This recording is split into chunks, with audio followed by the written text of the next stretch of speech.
pagbabago ng buhay, transformation. Yan po ang ating topic ngayong umaga sa ating pong Daily Devotion Live. Ito po sa ating Mouths TV at sa God Loves You. At ganun din po sa ating YouTube channel, Ate Mavs TV and God Loves You. Magandang umaga po sa inyong lahat. This is your Ate Mavs and welcome po sa ating pong Daily Devotion Live. Kumusta na po kayo? Kumusta po ang inyong araw ng Lunes? Today is January 5, 2026. Magandang umaga po muli sa inyong lahat. Napakaganda po ng ating pag-uusapan ngayong araw kung kaya't samahan po ninyo ako. I-share po ninyo ang live na ito para mas marami po ang makasabay sa atin. Bago po ako magpatuloy, i-check ko lang ang ating pong sound kung maganda ang sound natin, naririnig ninyo ako. Hallelujah. Yan, sige po.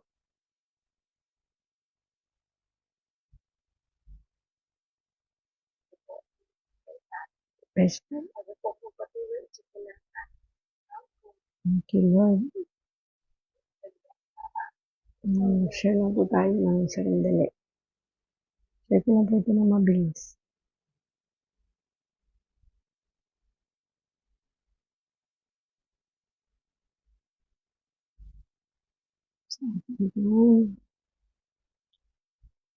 Good morning din po sa mga nanonood sa atin sa God Loves You Facebook page.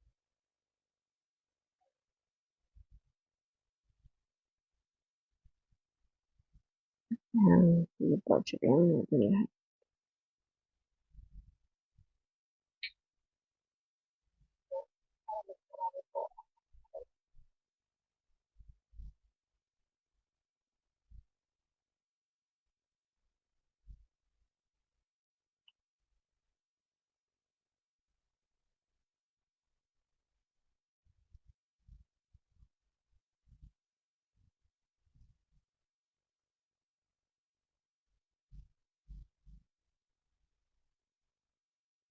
Okay. Muli po, magandang umaga sa inyong lahat. Good morning po. And welcome sa ating pong Daily Devotion Live. Buksan na po natin ang ating Bible. Ayan, sa Romans 12 verse 2. Sa Tagalog, yan po ay sa Roma 12 verse 2.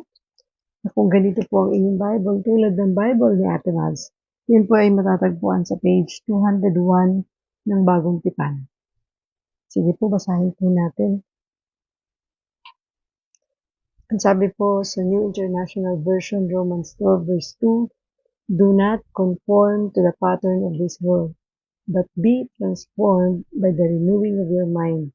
Then you will be able to test and approve what God's will is, His good, pleasing, and perfect will. Sabi naman po sa Tagalog, sa Magandang Balita, Biblia, Roma 12 verse 2, huwag kayong makiayon sa takbo ng mundong ito.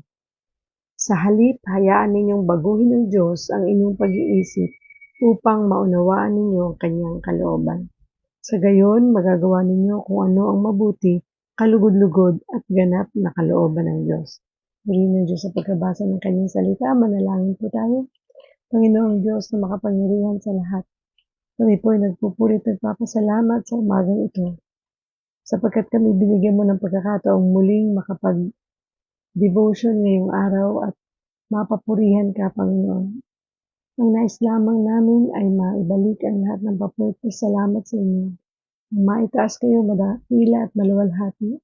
Itago mo po ako sa iyong likuran at tulungan mo po kami, Panginoon, na matutunan namin ang mga bagay na nais mong matutunan namin. Ituro mo po ito, Panginoon, sa amin at nawa ito ay maisabuhay namin, maisapuso namin at maibahagi rin namin sa iba. Maraming salamat po, Panginoon. Puspusin mo kami ng pag-ibig at ng banal na Espiritu sa pangalan ni Jesus. Amen. Amen and amen. Magandang umaga pong muli sa inyong lahat. Welcome po sa ating Daily Devotion Live. Hello po. Ate Maria Corazon Villanueva, kumusta na po kayo? Good morning po sa inyo. Happy New Year. Ayan, so muli po basahin natin ang ating pong devotion ngayong umaga na matatagpuan po natin sa Romans 12 verse 2 na ang sabi po sa New International Version, "Do not conform to the pattern of this world, but be transformed by the renewing of your mind. Then you will be able to test and approve what God's will is, His good, pleasing, and perfect will." Sabi naman po sa Tagalog, Magandang Balita, Biblia, Roma 12 verse 2, "Huwag kayong makiayon sa takbo ng mundong ito. Sa halip, hayaan ninyong baguhin ng Diyos ang inyong pag-iisip upang maunawaan ninyo ang kanyang kalooban. Sa gayon, magagawa ninyo kung ano ang mabuti, kalugod-lugod at ganap na kalooban ng Diyos." Purihin ng Diyos sa pagbabasa ng kanyang salita. Napakaganda po ng ating pong pag-uusapan ngayong araw na ito dahil tuturuan tayo ng Panginoon kung paano babaguhin natin ang ating isipan nang sa ganon tayo po ay makasunod sa kalooban ng Diyos. Ang title po ng ating devotion ngayong araw ay Transformation. Pagbabago ng buhay, pagbabago ng anyo ng puso at isipan, pagbabago. Ayan. So, napakaganda po nito. Ang daming pwedeng maging meaning ng transformation sa ating buhay. So, sabi dito, do you want to be new? Gusto niyo bang maging bago? Diba po, no? So, welcome po sa mga nanonood sa atin ngayong araw na to. Kayo po ay nanonood ng spiritual wellness natin. Ito po ang ating daily devotion every morning at 6:30. Iba po yung ating physical wellness, no? Kapag pinag-uusapan natin ang ating pangkalusugan. Kapag umaga po, ay pinag-uusapan naman natin ang ating spiritual wellness. Sapagkat napakahalaga ng ating kalusugan ay naaayon, no, sa nais ng Panginoon. Kailangan maayos din ang ating spiritual para po magawa natin ito ng tama. Kailangan natin ang gabay ng ating Panginoon. Kailangan po natin ang Diyos sa buhay natin. So sabi po dito, do you want to be new? All around the world, humans long for change. Marami pong tao talaga naghahangad ng pagbabago sa kanilang mga buhay. We long to throw off old habits and ways of thinking if they aren't serving us anymore. So gusto nating tanggalin yung mga mali nating habits, yung mga lumang nating mga pag-uugali, yung mga mali nating pag-iisip, no? Kaya nga ang daming mga New Year's resolution kapag ganitong dumarating ang bagong taon. Ang dami mo gustong ilista na baguhin sa iyong sarili, baguhin sa iyong mga habits, yung mga pang-araw-araw mong ginagawa, na nawa ay magawa natin ito, no? Kailangan po natin ito idulog sa Panginoon. Kailangan po natin ito ipanalangin nang sa ganun ay magawa po natin ito ng tama. Ganun din naman, sabi po dito, thousands of self-help books, podcasts, articles, and all kinds of media exist for this very reason. Kaya naman, dahil sa napakaraming taong gustong magbago, gustong ayusin ang kanilang mga buhay, ay napakaraming mga libro, podcast, mga articles, at iba't ibang nasa social media, di ba, na lumalabas para lamang matulungan ang mga tao patungkol sa kanilang pagbabago. At pwedeng isa sa atin dito sa mga nanonood ay gano'n ang ating mga ginagawa. Kaya nga ang dami-dami nating binibiling libro, binibili nating mga bagay na makakatulong sa atin para makapagbagong buhay tayo. Di po ba? And we want to change. And yet, it can feel impossible. Diba? Gusto natin lahat magbago. Sino ba ang ayaw ng pagbabago sa buhay? Lalo na kung ito ay sa ikakaunlad natin.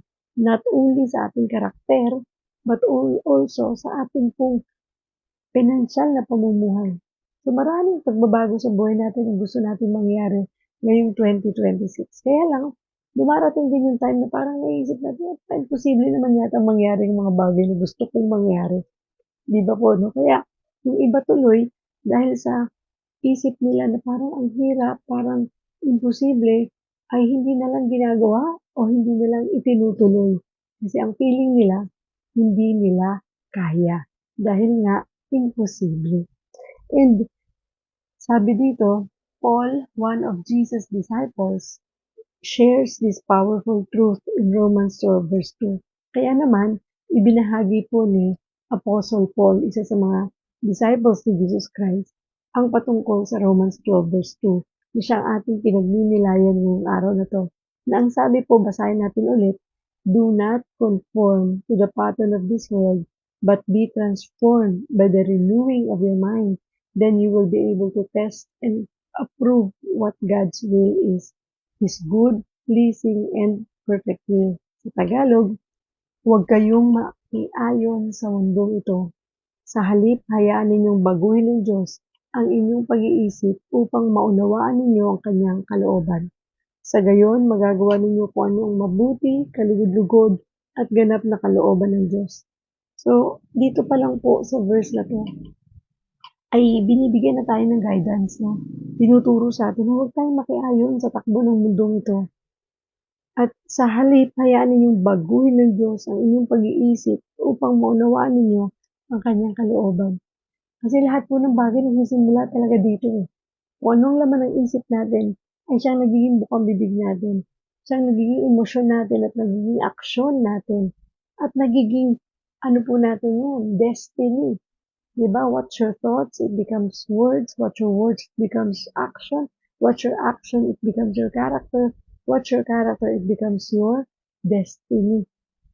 So, ingatan natin lahat yan dito nagsisimula. Ano ba ang laman nito? Positibo ba? Negatibo ba? Naayon ba sa kalooban ng Diyos? O ito ba ay para sa ikabubuti mo? That's why God is telling us na i-renew natin yung mind natin, baguhin natin ito.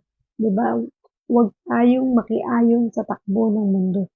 Kasi ibang-iba po talaga ang takbo ng mundo sa gusto at will ng Diyos para sa atin. Kaya nga minsan nagkukontra eh, di ba? Ito yung gusto mo, ito yung gusto ng Diyos. At madalas, yung gusto natin yung nasusunod. Kung kaya naman, pumapalpak tayo.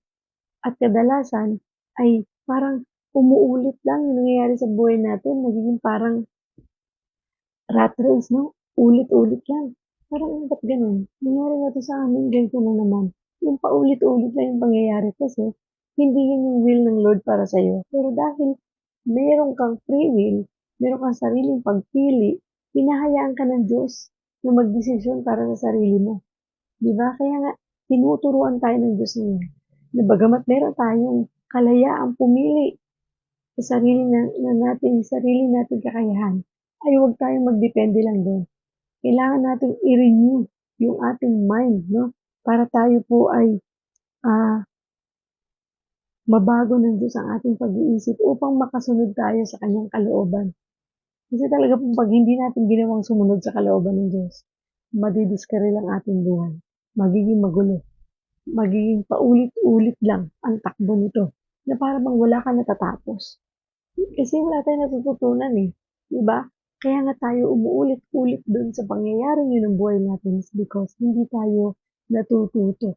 Hindi natin nakikita yung tunay na mensahe ng Diyos sa atin patungkol sa mga nangyayari sa buhay natin.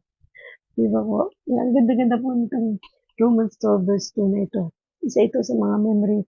Isa ito sa mga verses na gustong-gusto kong panghawakan. Kasi dahil dito ay makikita natin ang kung ano ang mabuti, kalugod-lugod at ganap na kalooban ng Diyos para sa atin. Di po ba, no? Kasi gusto natin makita yun. At nawa, itong bagong taon, itong 2026, ay tunay na excuse me po, tunay na makita na natin kung ano ba talaga ang kalooban ng Diyos para sa atin. Ano ba talaga yung gusto ng Diyos para sa atin? Ano ba talaga yung gusto niya ipagawa sa atin? Para nang sa ganun, yun ang susundin natin. Dito ba? Kasi ang dami naman talagang pwedeng gawin. Ang daming offers, ang daming advices, ang daming mga opportunities na nakalatag sa atin. Pero alin doon gusto ng Diyos? That's why we need to pray. Diba? Kaya nga po ako I'm excited this coming January 12 hanggang 17. Meron kaming prayer and fasting sa aming church. Ay doon pwede natin ipanalangin, no? Yung nais natin na maging direction natin sa buhay para maging maayos po ang ating buong 2026. Kasi kapag po talaga ipinahawak natin ang buhay natin sa Panginoon, magiging maayos po ito.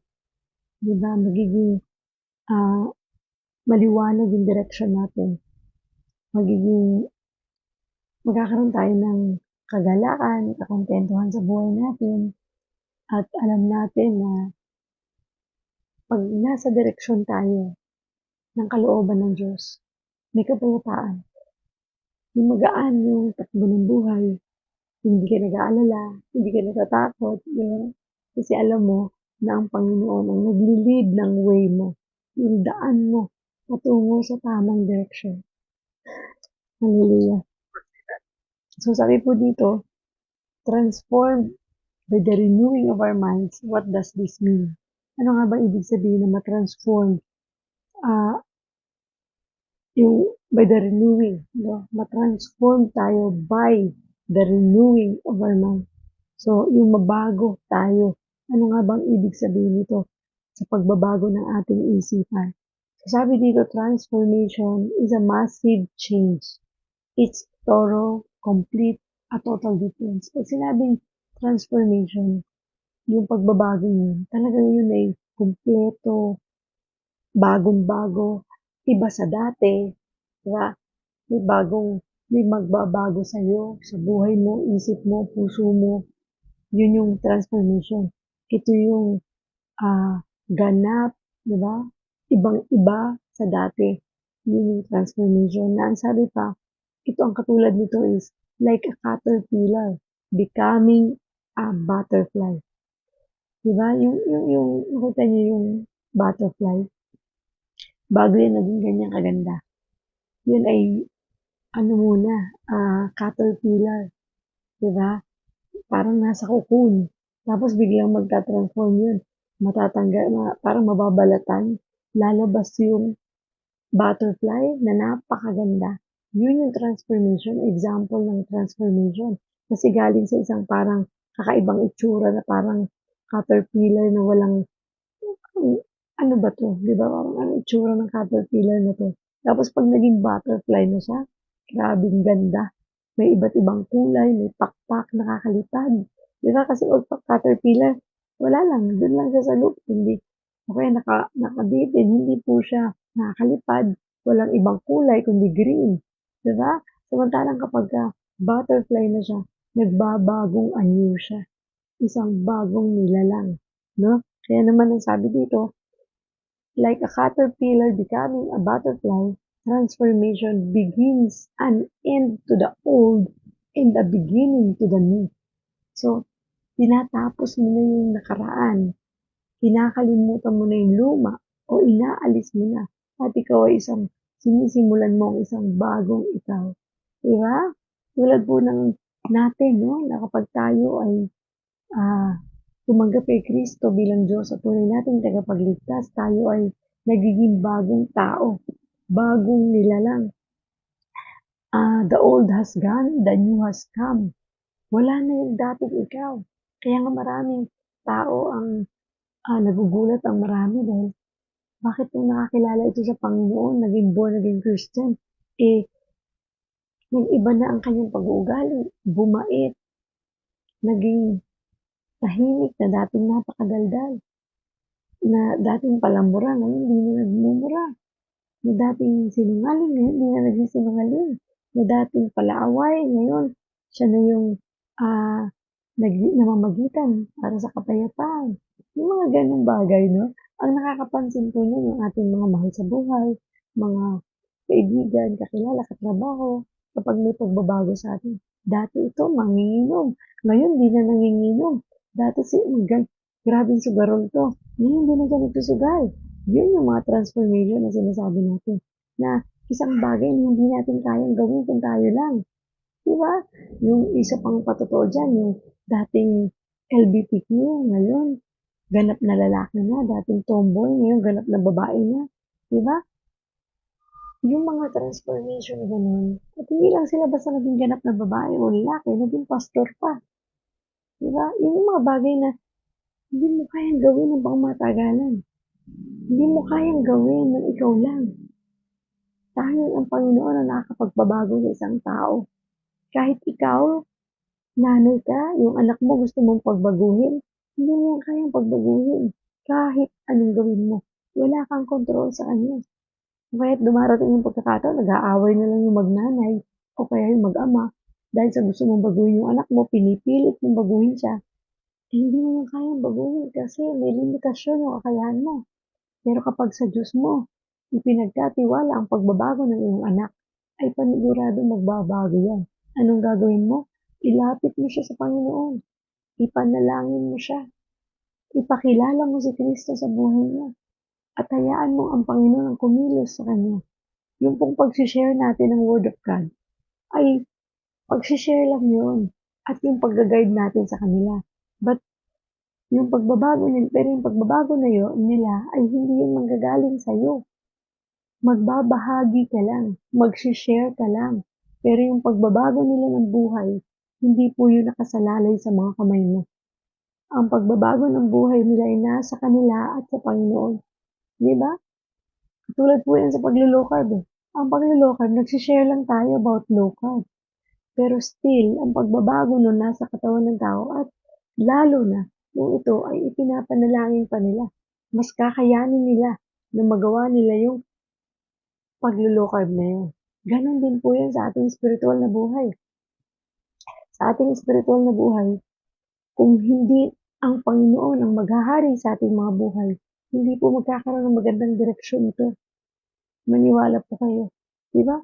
Napansin niyo ang buhay natin kung nananatili tayo sa kadiliman, nananatili tayo sa mga kasalanan na ating pinanghahawakan na hindi natin kayang isuko sa Panginoon, aminin na tayo nagkasala, at hindi natin tatanggapin si Kristo bilang Diyos at tunay nating tagapagligtas, hindi ba parang ang buhay ay paulit-ulit? Parang ang gulo-gulo pa din. Bakit ang pamilya ko ganito? Bakit ang mga anak ko ganito? Bakit ang buhay ko walang direksyon? Bakit punong-puno pa rin ako ng takot? Bakit lagi akong galit? Mainitin ang ulo? Di ba? Lagi pa rin akong balisa? Lagi pa rin ako nag-aalala? So, yan yung mga bagay na mapapansin mo, anong kulang sa akin? Meron naman akong yaman, meron naman akong kayamanan, meron naman akong magandang trabaho, meron naman akong magandang negosyo, pero anong kulang? Di ba? Bakit at the end of the day, parang merong, merong pong emptiness sa ating puso na meron kang hinahanap. Yun marahil at sigurado ako dyan, walang iba kundi ang presensya ng Diyos sa buhay mo. Kaya ang maraming tao, pag may problema, pinanghihinaan ng loob, nawawala ng pag-asa, pag nagkakasakit at hindi gumagaling, talagang natatakot na dahil paano na, ano na mangyayari sa buhay niya. Pero sa totoo lang po, ang tunay na kailangan natin upang mapagtagumpayan ang buhay na yan at magkaroon tayo ng transformation sa ating buhay, walang iba kung hindi ang Panginoon. Siya lang po talaga ang kailangan natin. We need Jesus Christ in our lives. We need God. Diba? Ang Panginoon po ang tunay na kailangan natin sa ating buhay. Sa lahat ng ating ginagawa. Sabi nga po, whether you eat or drink, do it all for the glory of God. Gawin natin ito para sa pagluluwalhati sa ating Panginoon. Diba? Kahit ikaw ay nagtatrabaho, gawin mo yan para sa Panginoon. Yun, dun mo makikita yung tunay na transformation kasi ang lahat ng bagay na ginagawa mo sa buhay mo ay ipinagkakatiwala mo sa Diyos. Maging ang paglo-low carb natin, ipagkatiwala natin yan sa Panginoon. Kasi po yung buhay natin, lahat ng kaya natin gawin dito sa mundo may limitations. Diba? Andiyan madadapa tayo, andiyan panghihinaan tayo, andiyan aayaw na tayo, mag-give up na kasi hindi mo na kaya. Diba? Sa buhay, kung wala ang Panginoon, napakahirap lumaban, napakahirap magpatuloy. Pero kapag ang Panginoon ang siyang sentro ng buhay mo, 10 ng iyong pamilya, pagtatagumpayan mo ang buhay. Kakayanin mo kahit anong problema, kahit anong pagsubok. Hindi ka mawawala ng pag-asa. Hindi ka panghihinaan. Dahil isa ka ng butterfly. Hindi ka na isang caterpillar dahil na-transform ka na. Isa ka ng bagong nilalang. The old has gone, the new has come. Kaya lang, kung hanggang ngayon, matagal mo nang naririnig ang tungkol sa Panginoon, pero hindi mo binibigyan ng Diyos ng pagkakataong makapamuhay sa buhay mo at siyang maghari sa buhay mo.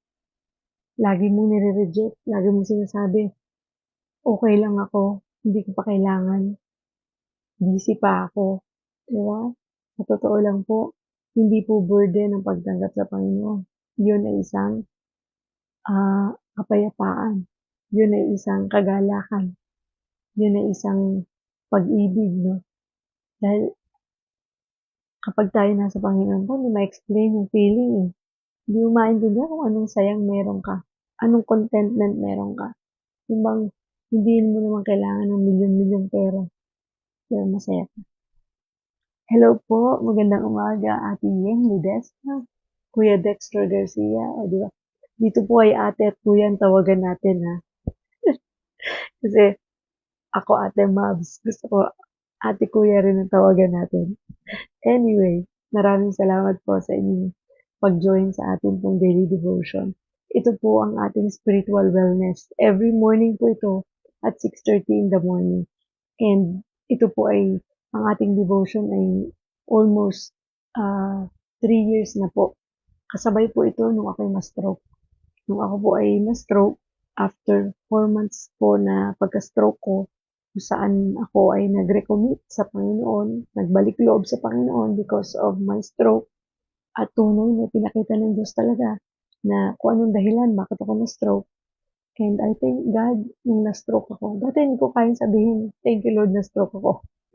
Ngayon, kaya ko na pong sabihin yun kasi nakita ko na ang tunay na dahilan bakit ako na-stroke. Gusto ng Panginoon na ako'y makasunod na sabi nga dito sa ating verse na pinagninilayan sa Romans 12 verse 2 na huwag tayong umayon sa takbo ng mundo ito. Sa halip, hayaan ninyong baguhin ng Diyos ngayon yung pag-iisip upang maunawaan ninyo ang kanyang kalooban. Kasi inayos talaga ng Diyos, nirenew ng Diyos yung mind ko patungkol sa Kanya upang magkaroon ako ng transformation sa buhay ko. Na-transform po ako hindi lang sa aking low carb journey. Hindi lang ako gumaling sa low carb just because nag-low carb ako, but because God loves me and tinulungan ako ng Panginoon upang magawa ko ng tama ang low carb. Kasi I surrender everything to the Lord after po ako talagang ma-stroke. And then after 4 months na ako ay nagpapagaling sa aking stroke, ay ano na po ako open na ulit ako nitong daily devotion natin na dating nasimulan ko na pero hindi ko na pagpatuloy. And then after po nung 4th month ko na nagpapagaling ako sa stroke ko, ay nag-live devotion na po ulit tayo. Kasi talagang kailangan po natin ang Panginoon sa ating karamdaman, sa ating pang-araw-araw na buhay, sa ating pamilya, sa ating trabaho, sa ating negosyo, sa ating pag-aaral kung estudyante ka. Lahat ng bagay, we need Jesus Christ. Hindi po tayo mabubuhay sa mundo ito nang wala ang Panginoon. Apart from the Lord, we can do nothing. Wala tayong kayang gawin. At yun na yung bagay na kailangan natin aminin sa buhay natin ito. Kailangan natin ng Panginoon. Sa mga naglo-low carb, lalong kailangan natin ng Panginoon. Kaya lagi kong sinasabi, pag-pray mo, pag-low carb mo. Kasi kung hindi ka mag-pray, hindi mo ipagdarasal yung pag-low carb mo, hindi mo kakayanin yun. Kahit sabihin mo may pera kang pambili, meron kang kakayahan, may disiplina ka para baguhin yung lifestyle mo. But still, you need Jesus Christ to guide you, to give you wisdom on what to do and how to do it. Sa totoo lang po, in everything that we do, we need Jesus Christ. Kailangan siya yung maging sentro ng buhay natin. At masaya po ako dahil after ko pong maumpisahan muli ang devotion na ito, ay nasundan ito ng fellowship. Meron po tayong online fellowship. Sa mga gustong mag-join, pwede po kayong mag-join. Every Mondays and Thursdays po yan, 7 p.m. ng gabi. Online naman po. So, mag-message lang kayo kung gusto po ninyong mag-join kasi yun naman po ay i-join ko kayo sa ating group chat para po mapasama kayo sa ating fellowship. Yun naman ay kailangan natin kasi ang isa't isa. Diba nakita nyo? Kung walang low carb community, hindi natin kakayanin na masustain ang paglo-low carb. Kasi nakikinig tayo no, sa tulong ng isa't isa. Natututo tayo sa experiences ng isa't isa. Kasi may iba't iba tayong experiences at journey dito eh. Di ba? That's why we need each other. Kaya nga sabi ng Lord sa isa sa tinuturo niya, di ba? Love your neighbor as yourself. Dalawa na lang yung utos ng Lord eh. Di ba? Una is love your God with all your heart, strength, and with all your mind. And yung isang utos niya, love your neighbor as yourself. So pag wala tayo nung pagmamahal sa ating kapwa, paano natin ito mapapakita? Makipag-fellowship tayo. Kaya nga po ako natutuwa din sa mga nagko-comment sa atin, sa mga posts natin, no? Sa mga nagko-comment. Nagkakaroon tayo ng engagement, ibig sabihin, nagkakaroon tayo ng communication. Kahit na minsan, hindi ko agad, natutuwa lang po sa dami na ninyo nagko-comment, hindi ko na masagot. Pero I praise God kasi may pailan-ilan ako nasasagot doon. And alam ko, kahit man hindi ko kayo masagot lahat, pinagpipray ko po kayong lahat na masustain ninyo ang inyong lifestyle na ginagawa. Because pag ginabayan kayo ng Panginoon at tunay na isinurrender ninyo ang inyong ginagawa sa Panginoon, sigurado po magtatagumpay kayo. Ako po, kung hindi ko sinurrender ang aking pong buhay sa Panginoon at hindi ko talagang hinayaan ng Diyos ang kumilos sa buhay ko, hindi po ako gagaling sa aking stroke kahit gawin ko pa ang paglulukad. Kailangan po natin ng Panginoon, gabayan tayo at tulungan tayo, masustain natin ito.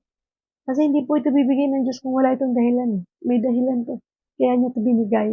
Kasi gusto niya tayong tulungan upang tayo ay gumaling sa ating mga karamdaman at matulungan din natin ang ibang tao na gumaling din sila sa kanilang mga karamdaman.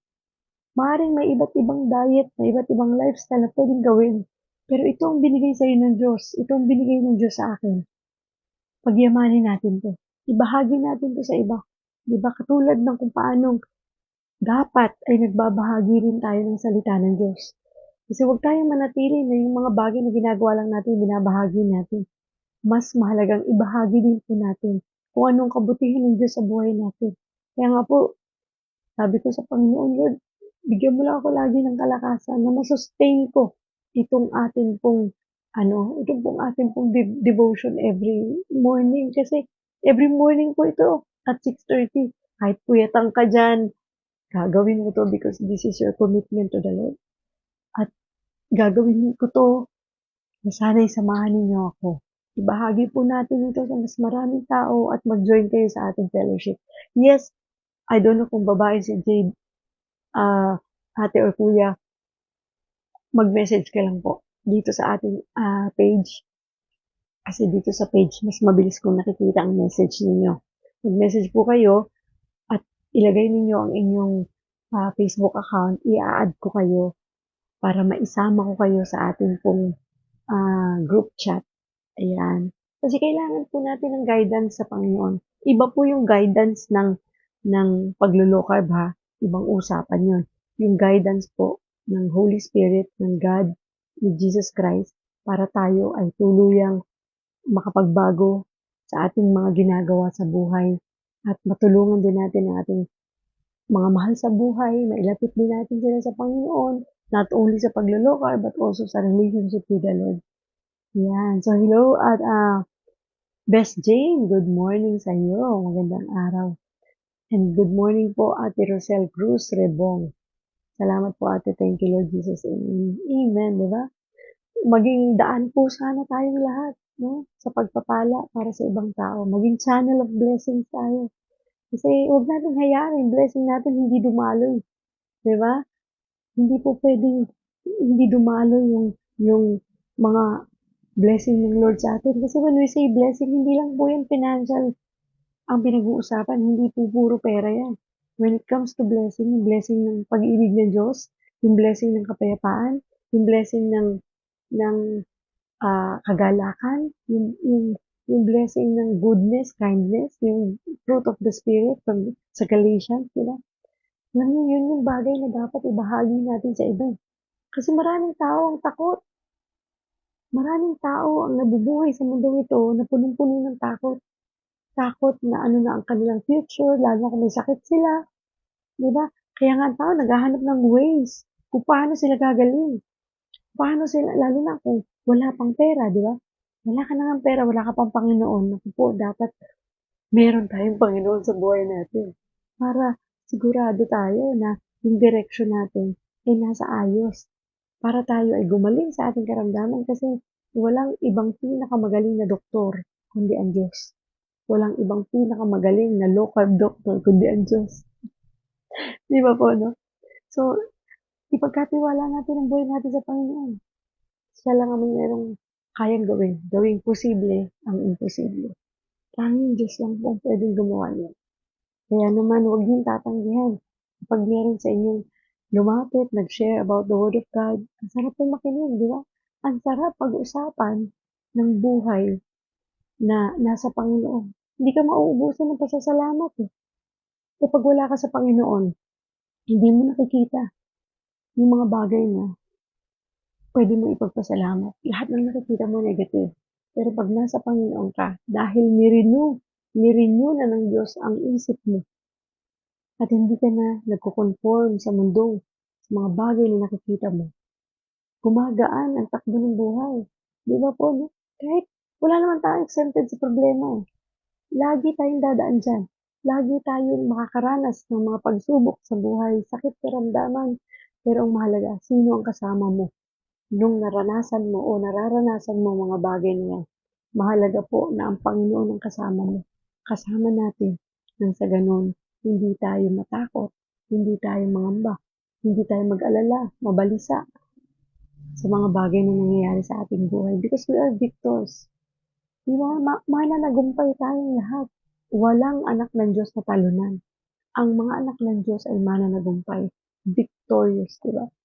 At hindi tayo warrior tayo. Lumalaban tayo because hindi tayo ang lumalaban kundi ang Panginoon para sa atin. Kasi mahal niya tayo. Pinoprotektahan niya tayo. Iniingatan niya tayo. Kaya lang ang mahalaga, dapat may personal kang relasyon sa Diyos. Alam mo dapat ang inyong sarili. Kilala ko ba si Lord? O kilala ko lang siya sa pangalan? Pero wala akong personal na relasyon sa Kanya. We're not talking about religion, but we're talking about relationship with the Lord. Dito po sa ating House TV, sa devotion, walang babaguhin relihiyon dito. Yung relihiyon mo, yan. Ang inaayos natin is the relationship. Yung relationship natin sa Panginoon. Kasi pag may relationship tayo sa Diyos, directly we can talk to Him. Directly, pwede natin sabihin, we have an access eh. Diba? May access na tayo sa Lord. Kapag may personal tayong relationship, diba? Parang nanay, tatay natin. Diba? Meron kang personal na relasyon sa nanay mo, you can talk to your mother anytime. Sa tatay mo, pwede mo siyang kausapin, pwede mo siyang hingan, pwede mo siyang lapitan, pwede mo siyang yakapin, di ba? Same thing with our God. Kapag may personal tayong relationship sa Kanya, ano man ang problema ang pagdaraanan mo, ipanalangin mo, lumapit ka sa Kanya, makipag-usap ka, umiyak ka, papakinggan niya tayo, tutugunin niya tayo sa ating mga panalangin dahil mahal na mahal niya tayo. Dahil ang kanyang mga anak ay hindi niya pinababayaan at hindi niya iniiwan kailanman. Sarap, no? Ang sarap po ng nasa Panginoon. And sabi pa po dito, Paul is showing us that transformation isn't work we do from the outside in. Transformation happens from the inside out. Yung pagbabago ng tao, nagbabago galing sa loob papalabas. Diba? Kaya nga po, pag ayos ito, ayos ang puso, pati ugali, nagbabago, umaayos. Kasi ang nabago yung loob muna, bago yung labas. Yung dati nating buhay, ang binabago nating pilit, yung panglabas na anyo natin. Ang hirap po nun, kasi hindi natin pwede ma-influence yung loob. Pero kapag ang nabago, yung loob, lalabas yan sa ating pagkatao. At ang tanging makakapagbabago lang ng loob natin, yung puso, yung isip, walang iba kundi ang Panginoon lang. Diba? Yun ang tunay na transformation through the Holy Spirit. At ang sabi pa dito, transformation happens from the inside out. It begins with our mind. And for our minds to change, we need truth to grab hold on. Kailangan natin ng katotohanan para mabago natin 'to. Kasi ito po, may naka-imprint na diyan, simula pa ng bata tayo. Kung ano yung mga itinuro sa atin, ano yung mga na-absorb natin, lahat po yan bitbit na natin hanggang sa pagtanda. Kaya kailangan nating ma-renew, mabago yan. At ang walang ibang makakapagpabago niyan kundi ang katotohanan, ang mga salita ng Diyos. At sinabi po yan sa 2 Timothy 3 verse 16 to 17 nang sabi po dito, ang lahat ng kasulatan ay kinasihan ng Diyos at kapaki-pakinabang sa pagtuturo ng katotohanan, sa pagsaway sa kamalian, at pagtutuwid sa likong gawain, at sa pagsasanay para sa matuwid na pamumuhay upang ang lingkod ng Diyos ay maging ganap at handa sa lahat ng mabubuting gawain.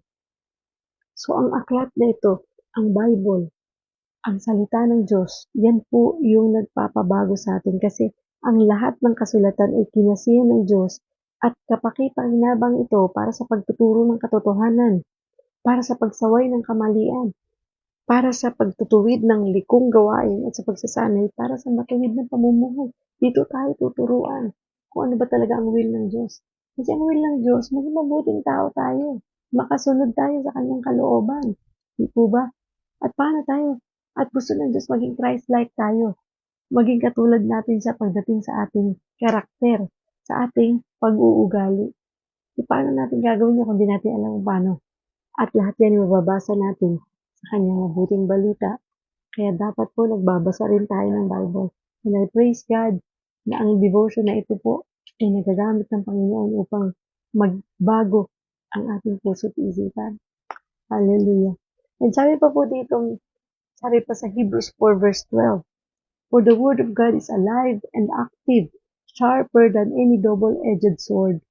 It penetrates even to the dividing soul and spirit, joints and marrow. It judges the thoughts and attitudes of the heart. Sabi po sa Tagalog,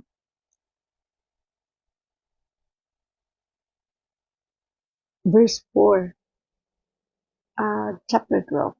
Ang salita ng Diyos ay buhay at mabisa, mas matalas kaysa alinmang tabak na sa pagkabilay may talim. Ito'y tumatagos maging sa kaibuturan ng kaluluwan at espiritu, ng mga kasukasuan at buto, at nakakaalam ng mga iniisip at binabalak ng puso. Grabe no? Ang salita ng Diyos, nanunuot po yan sa kaibuturan ng ating puso, hanggang sa buto.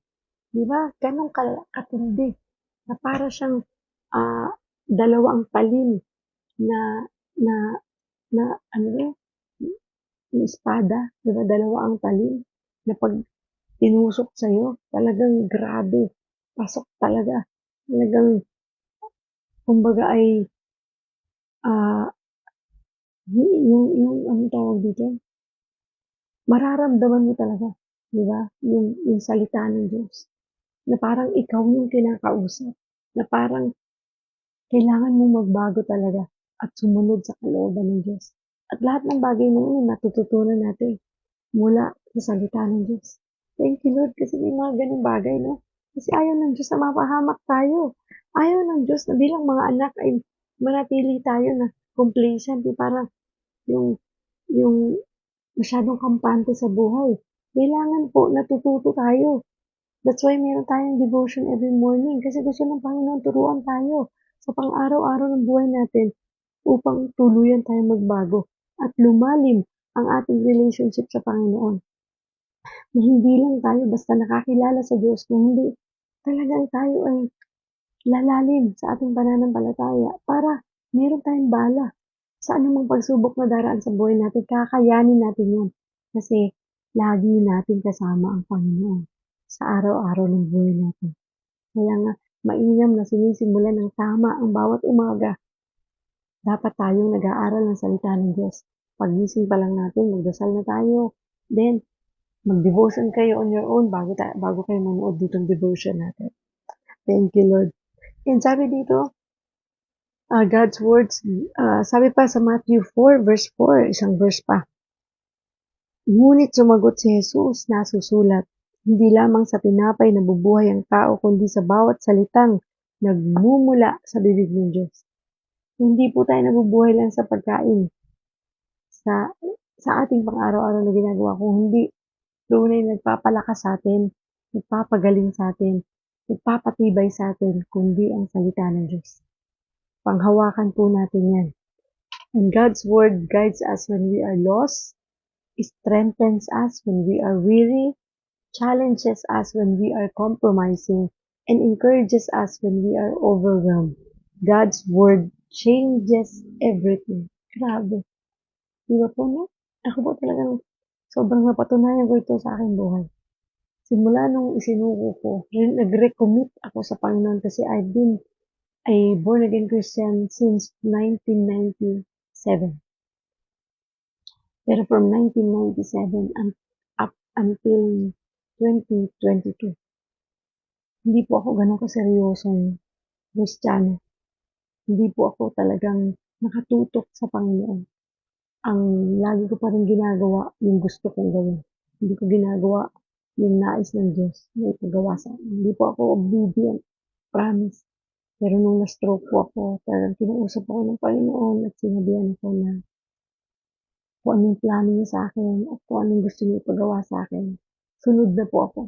Grabe talaga pinakita ng Diyos sa akin nung na-stroke ako na wala kang magagawa apart from me. Kasi na-paralyze po yung kalahati ng katawan ko.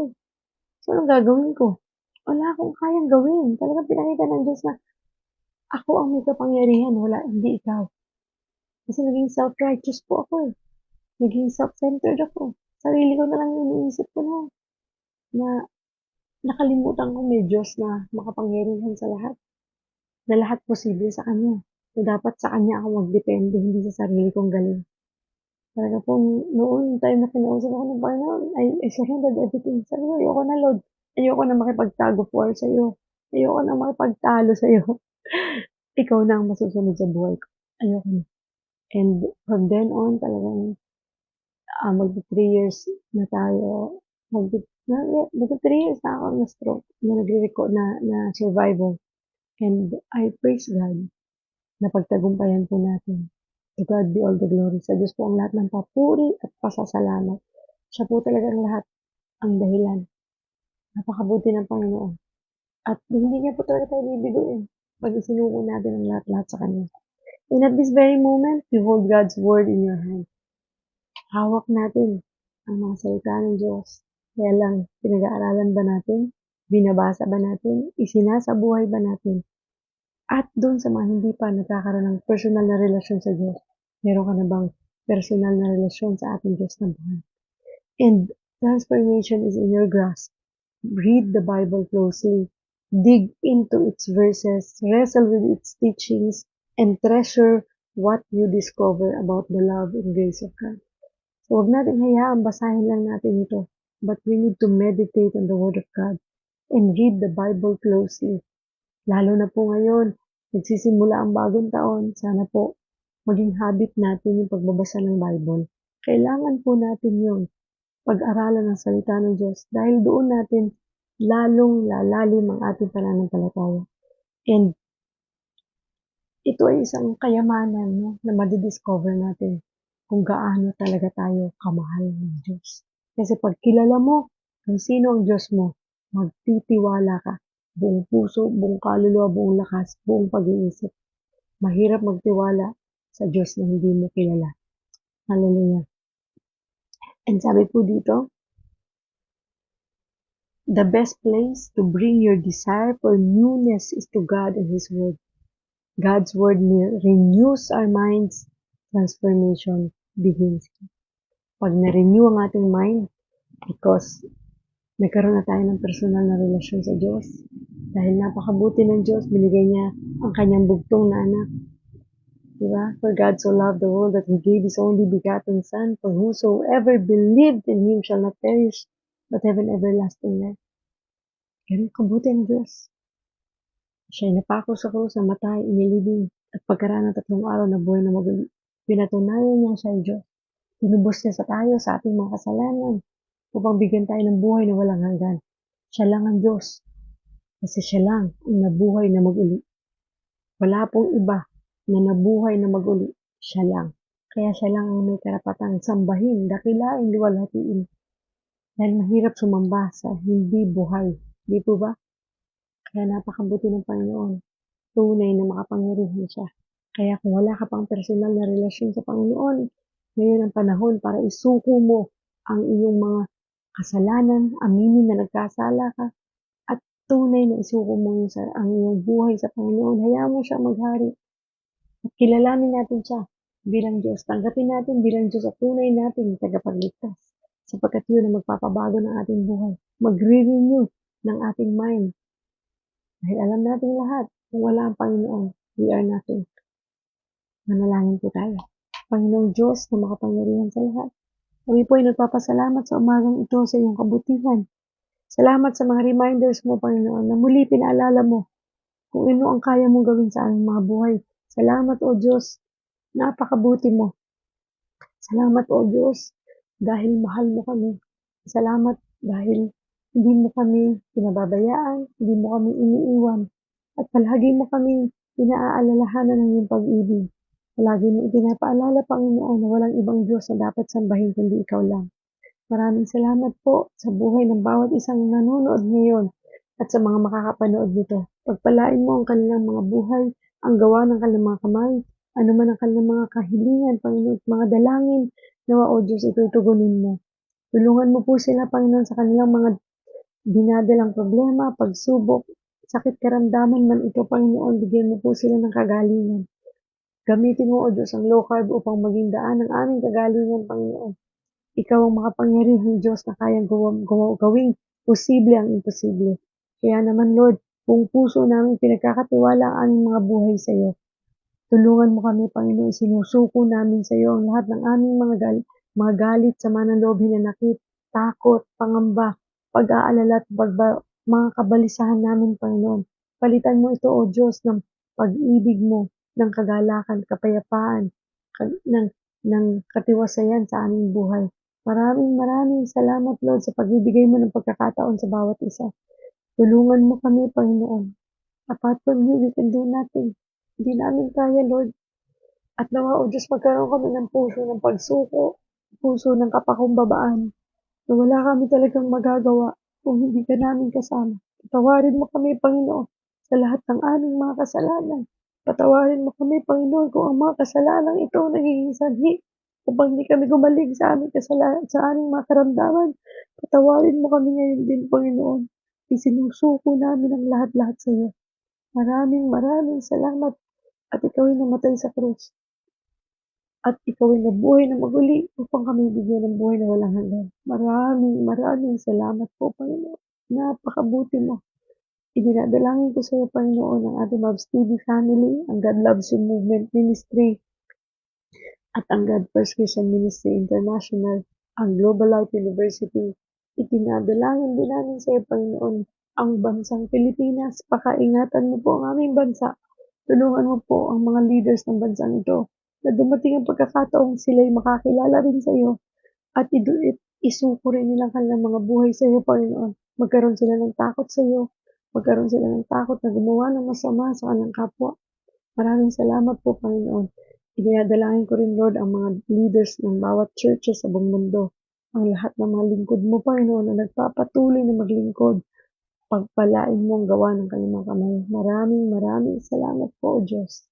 Pinupuri ka namin, pinasasalamatan. Gusto lang namin ibalik ang pinakamataas na papuri at pagsamba sa iyong dakilang pangalan in Jesus' name we pray. Amen and amen. Thank you, Lord. Thank you, Jesus. Napakabuti ng Panginoon. Hallelujah. Nawa po ay na-bless kayo sa mensahe ng Diyos para sa ating lahat ngayon. I-share po ninyo ang video na ito sa inyong mga kaibigan, kakilala, sa inyong timeline, sa mga taong tingin ninyo kailangan makapakinig din. At dumating ang time na sila rin ay mag-join sa ating pong fellowship every morning, devotion every morning at fellowship natin every Mondays and Thursdays. Magkaiba po yung Mondays and Thursdays, ha. So, ibang grupo po yung Monday, ibang grupo yung Thursday. So, kailangan nyo pong mag-message sa ating pong page para po malaman ko kung saan ko kayong ilalagay na group. So, I hope na magkita-kita po tayong muli bukas sa ating pong devotion at 6:30 in the morning. Kung hindi man po ninyo ako masabayan ng 6:30 sa live, ay pwede pa naman ninyo itong mapanood ng replay. So maraming salamat po sa buhay ninyong lahat. Ingatan po kayo ng Diyos. At salamat po sa lahat ng nanood ngayon. Kay Ate Maria Corazon Villanueva. Hello sa iyo, Ate Yeng, Kuya Dextor, Ate Jane, kay Best Jane, kay Ate Rosel, kay Jade Mateo, kay Ate, ayan, may message si Jade. Sabi niya,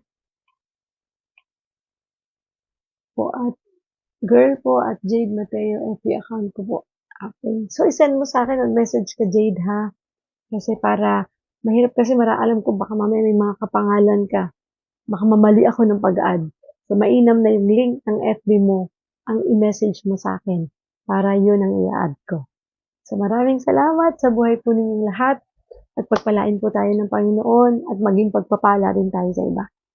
Continue to share the Word of God at nawa sa mga hindi pa po nakapag-follow, mag-follow po kayo para pag may live tayo, live man po ng spiritual wellness or live man ng health, ng physical wellness, ay mai-inform kayo ni Facebook. Ganun din naman, palambing po, pasubscribe sa ating YouTube channel, Ate Mavs TV at God Loves You. Maraming salamat po.